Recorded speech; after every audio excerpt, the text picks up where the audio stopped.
God bless everybody today. It's January 28th of 2024.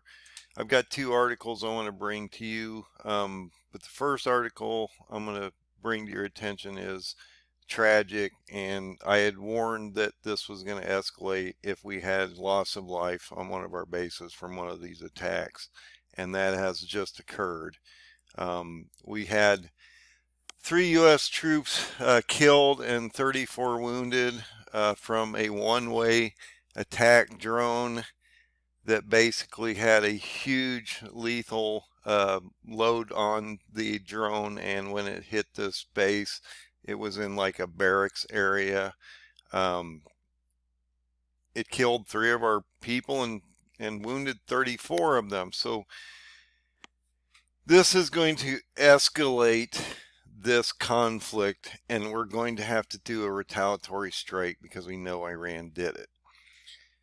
So I wanted to bring this to your attention. Number one, we've lost troops, so we should be praying for these families that have lost their service members, and that this is just escalating.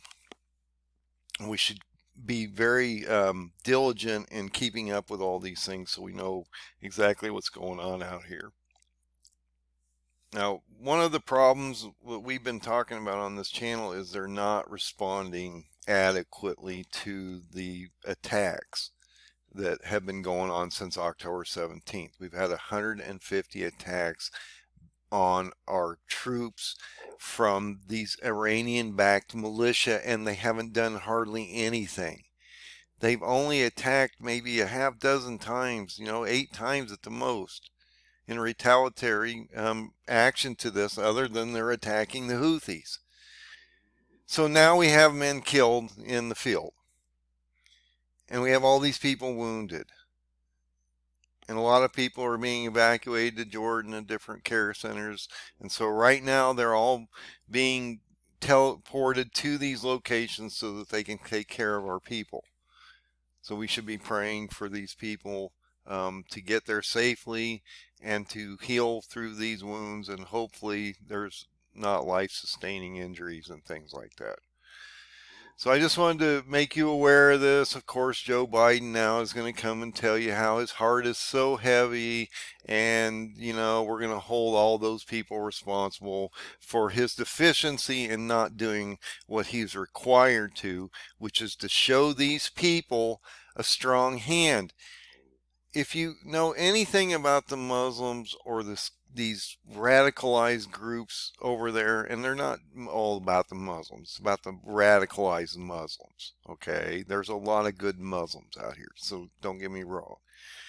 But these groups will do anything to eliminate the Jews and the Christians, okay? And they only understand force, okay? So if you're the biggest, baddest guy on the planet, that's what they understand. And because we aren't showing that kind of leadership in the world, and I know you got to carry a big stick, I get it, but that's what keeps the world in place. These kind of actions are going to keep manifesting, and they're just going to increase, because now what are we going to do? Now they're talking about what? Launching an attack into Iran? Oh, and maybe we won't take responsibility for that attack. Or maybe we'll assassinate a high-level leader somewhere in Iran. Or maybe we'll hit a bunch of targets outside of Iran or inside of Iran. You're literally escalating to the point of a war with Iran, okay? And we just funneled all kinds of money and all kinds of things to them so that they have basically, enough firepower to matter here, with potentially on the cusp of getting a nuclear weapon. And so this is a real problem. So I wanted to bring this to your attention. This is a real problem in the sense that we will see an escalation now, and this will bring us further into the war, and that's just a problem in general. And actually, I have another article here I want to bring to your attention first. I think this is extremely important, and I saw something similar happen back when Trump was a president, and I'm afraid that this might happen again. So they're talking about basically pulling all of our troops out of Syria and Iraq. This was in the last 4 days this article came out, actually. And so one of my concerns has been, not that I don't want them to take our people out, but if they do take our people out and we remove our troops from Syria and Iraq, that will create a vacuum. That vacuum will immediately be filled by somebody. And in this case, I believe that will be filled by Turkey in a lot of ways. Of course, you'll see Iran and all these other proxies and stuff vying for position. But I believe that Turkey will be one of those main people that come in and fill that vacuum. One of the reasons I say that is, in that 6 SEAL video that I just did, it indicates that the Trump administration on October 6th of 2019 had ordered the American troops to withdraw from northeastern Syria. And then on October 9th of 2019, Turkey took advantage of that and immediately started launching airstrikes and border town strikes against that nation. And they started those 30-mile buffer zones. And that happened on October 9th of 2019 through Operations Peace Spring, which ended up turning into a bigger confrontation on November 20th of 2022 during Operation Claw Sword. So that was a complete vacuum that filled once he left. We removed those troops and immediately that vacuum was filled by Turkey. I believe that that vacuum could be again filled by Turkey, and I've talked about an invasion by Turkey as we move forward because you have a Daniel 8 effect against the Kurds or the Medes coming up. So this article came out on January 25th, and I had warned that we shouldn't be there because we're every country and nation is going to turn against Israel and we will abandon them. So what's the point of having our guys over there was sort of my gist. But in that same breath, there's ramifications for us pulling our troops out, and that is that we will see a vacuum happen. The same vacuum similarly happened in Afghanistan. The Taliban took over. Okay, and that was a Joe Biden thing. So this isn't just a Trump thing, a Biden thing, or whatever thing. Each leader we've had for some time have done these kind of things that have put us into a worse condition in the Middle East. So I just wanted to bring this article to your attention because it's extremely important that if you remove these troops, and we don't have a lot of troops over there, and what's interesting is they would pull out of Syria first. And then that would remove the 900 people in Syria, and then that would leave the Kurds in a really terrible place, as this is indicating, because now we're not there helping the Kurds anymore. And guess what? Turkey's going to come in and hit that vacuum. Now this is the northeast area that they're talking about here. Turkey's getting ready to procure his F-16s from the United States, so he's going to have 120 F-16s all ready to be fired up and ready to go. We would remove our 900 troops. Now, there's no definitive action, but if they would, and they want to get them out of there, because now they're all in harm's way, and now we just had this this base get blown up, and they targeted one of our barracks, and, you know, we had those 3 people killed and 34 people wounded. That would then fill this vacuum so Turkey could come down against the Kurds and we wouldn't be in the position to do anything about it. And then the senior official of the U.S. comes out and tells, in this article, CNN of all people, this is not considered a withdrawal of forces from Syria. Well, if you take all 900 troops out, what do you call it? We're not there anymore. And in that same breath, they would then pull those 2,000 troops from Iraq out, and that would open up that front. So I just want you to be aware of that, and that is a potential. The other article I wanted to bring to your attention, this is extremely important. Yemen Houthis have fired a ballistic missile, not a normal missile, a ballistic missile, which is a much higher payload, much faster missile at one of these ships. Actually, it was carrying Russian oil of all things, so that didn't go over well because they weren't supposed to be targeting anything but Israeli type stuff. So Russia's got a problem now. But regardless, they hit this ship in the Sea of Aden. The reason this is so important is if you look at the Sea of Aden and where this happened, you realize two things occurred when that happened. Not only did we see a much more sophisticated ballistic missile launched at this ship, it's further out in the ocean or the sea, and so that would be a regional problem, because that means that the targeting area that the Houthis are hitting is becoming much larger, which is causing more problems in the Red Sea with shipping. Because of that, the reach is further out. The demographic moves out, and so that means that these ships can't do anything to go through this area. And they're indiscriminately bombing just about everything out there. So nobody's, it doesn't have to be a Iran or an Israeli ship that's getting hit, or payload of Israeli stuff that's going to Israel that's going to get hit. It could be anybody's ships at this point.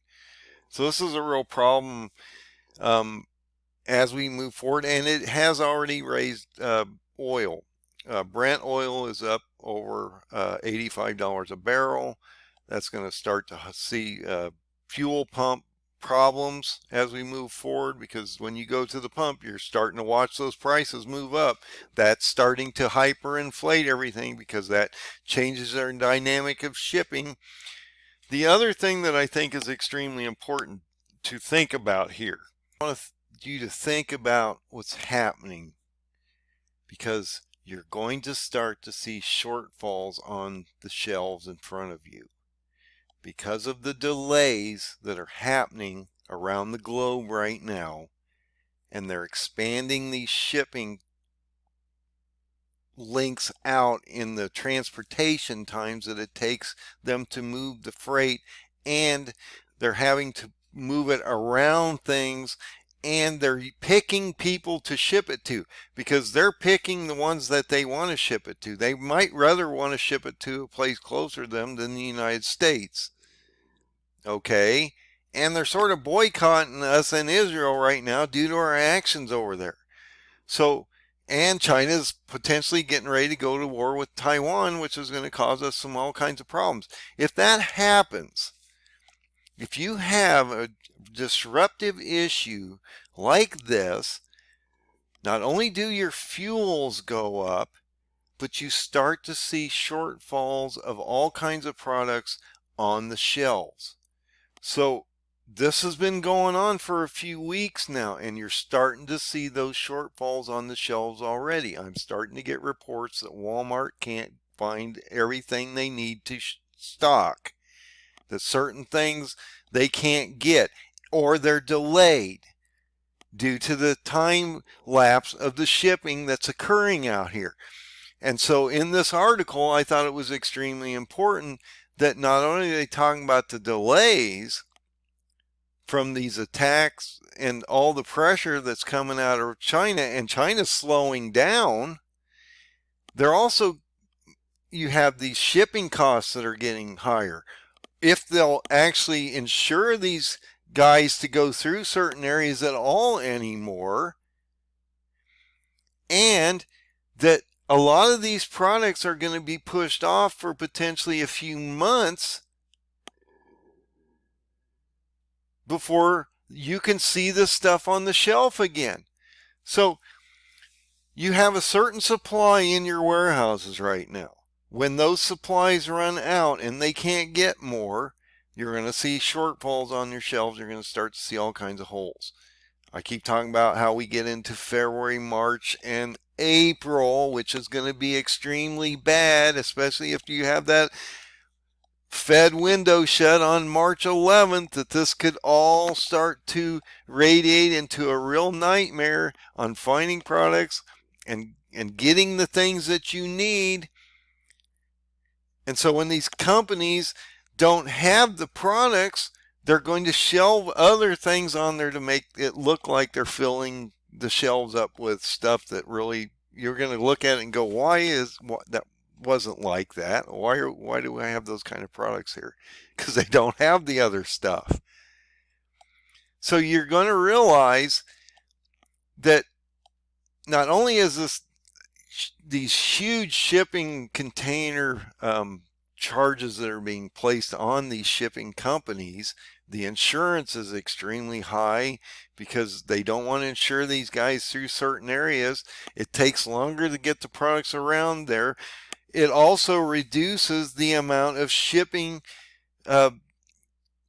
containers and ships that can be used, because if you're using 25% more containers to move this stuff around things, and it takes longer, so it averages out to about a 25% deficit once you take an extra 30 or 45 days to get to your destination. These ships are being used up when they would normally be freed up to use, to be used up to other shipments and things like that. So, these shipping ships are lengthening out their transports, and so it turns into a deficit. Let's say maybe 25% deficit.